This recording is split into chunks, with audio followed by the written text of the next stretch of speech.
Hi, moms. Convention of States Michigan is here for you.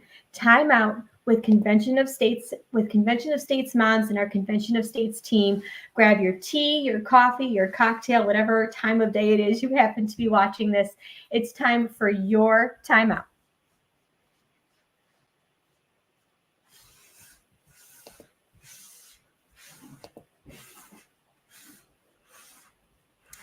Moms are equipping themselves with the knowledge and the inspiration for their children's future. And moms all over the country are the driving force behind the educational renaissance and the constitutional renaissance that we are seeing across the country today. So let's make sure we take a few minutes to educate ourselves as moms on American history, on the Constitution, on how the convention and how our Convention of States, how our national project, and even our Michigan team is working hard for you. Specifically, Article 5 within the Constitution is a little studied, little understood section of the Constitution, but it's huge and it's vitally important. Overall, there are 7 articles in the Constitution, and Article 5 of the Constitution describes 2 methods for amending the Constitution if we ever deem it necessary to have amendments. So both methods are not easily accomplished, and they're not designed to be easily accomplished. This wasn't designed to be an easy thing to do or easy to change.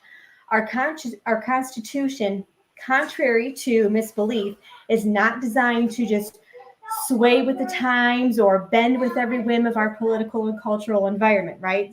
It's designed to be our law enforcement, our binding law enforcement document, the backbone of this country. So it's not designed to just change all of the time. However, I think that because it's difficult to accomplish creating a constitutional amendment, it becomes the big reason why this topic is little studied, very little understood, and why it's so important that we do make sure that we take the time to understand it. So another reason why we might not necessarily about Article 5 or how we go about amending the Constitution is that it could be that thus far, only one method of constitutional amendment has ever actually been used, the first method. So Article 5 within the Constitution is actually only one paragraph. So I can actually pull it up for you guys here.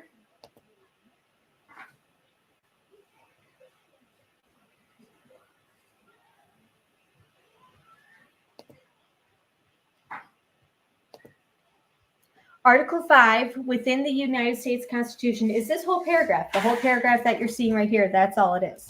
So it's in one paragraph, it says, and I'm paraphrasing here to kind of paraphrase what this paragraph says, that whenever it's deemed necessary, and that's the word that's used in this article, 2/3 of both chambers of Congress can actually propose their own amendments to the Constitution, or 2/3 of the state legislatures of the states can apply for a convention to propose our own amendments to the Constitution.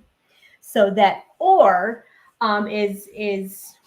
means everything. That's where the hook is. That's where that's the key that we need to understand. In either case, whether it's Congress amending the Constitution or whether it's the states amending the Constitution in a convention, 3/4 of the states must then also ratify any amendment proposals.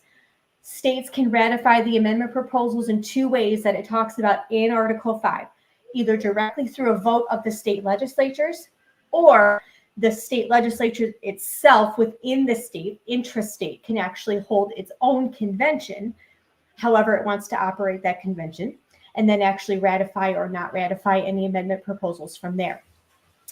That word or that you guys are seeing right now in this, that word or is everything. The application of the legislatures of 2/3 of the several states. It's the missing piece of the puzzle, and it's the answer to the question, how do I protect my kids?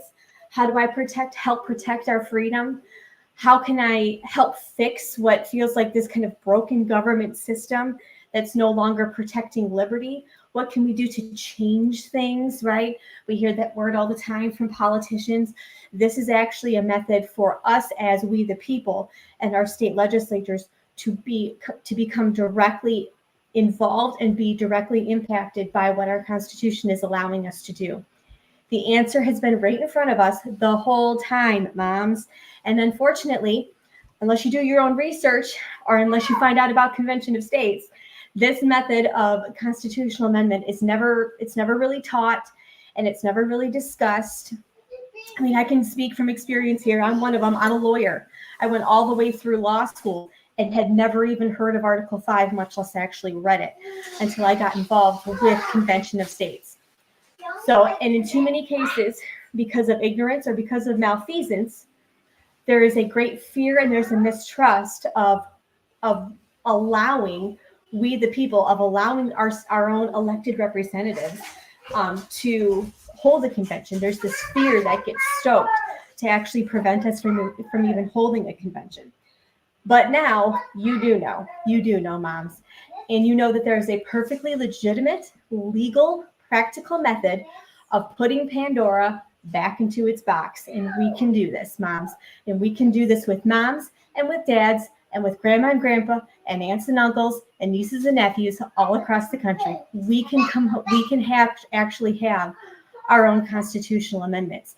And our Convention of States national project has 3 amendments, 3 topics that we are specifically looking to hold a convention on, and having all of the state legislatures agreeing to hold a convention under 3 specific topics that I know all of you can agree with, that we will be getting to in the next few weeks. Here's a teaser for all of you.